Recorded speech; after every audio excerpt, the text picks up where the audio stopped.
BJP జిల్లా కిసాన్ మోర్చా అధ్యక్షులు Fakir Rajender Reddy, Choutuppal BJP party Kishore Morcha మండల అధ్యక్షుడు మునగాల అమరేందర్ రెడ్డి అధ్యక్షతన చౌటుప్పల్ మండలంలోని సాగునీరు లేక ఎండిన వరి రైతుకు పరిహారం ఇవ్వాలని డిమాండ్ చేస్తూ చౌటుప్పల్ మండలంలోని మండలంలోని పంతంగి అంకిరెడ్డి గూడెం గ్రామాలలో సాగునీరు లేక ఎండిన వరి పంటలను పొలాలను బీజేపీ పార్టీ నాయకులు సందర్శించారు. ఈ సందర్భంగా జిల్లా కిసాన్ మోర్చా అధ్యక్షుడు ఫకీర్ రాజేందర్ రెడ్డి మాట్లాడారు.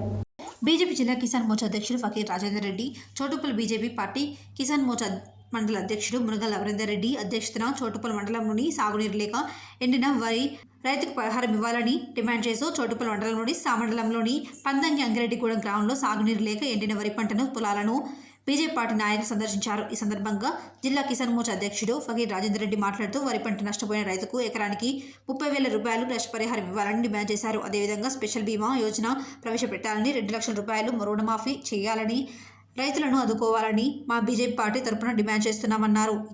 ఈ కార్యక్రమంలో జిల్లా ప్రధాన కార్యదర్శి వెన్నం శివకుమార్, అసెంబ్లీ కరీంనగర్ జిల్లా కార్యదర్శి భక్తుల జయంగయ్య గౌడ్, మండల అధ్యక్షుడు మల్లేష్ యాదవ్, మున్సిపల్ అధ్యక్షుడు కంచెల గోవర్ధన్ రెడ్డి, ఓసీబీ జిల్లా ప్రధాన కార్యదర్శి దాసోజు భిక్షమాచారి, మాజీ కిసాన్ మోర్చా జిల్లా అధ్యక్షులు ఏసిరెడ్డి రాజశేఖర్ రెడ్డి, పంతంగి ఎంపీటీసీ బోయేంద్ర, మాజీ సర్పంచ్ బాద్రాజు సత్యం, కంది లక్ష్మారెడ్డి, శ్రీనివాస్ రెడ్డి, మహేందర్, సోమ అనిల్ రెడ్డి, సంజీవరెడ్డి తదితరులు పాల్గొన్నారు.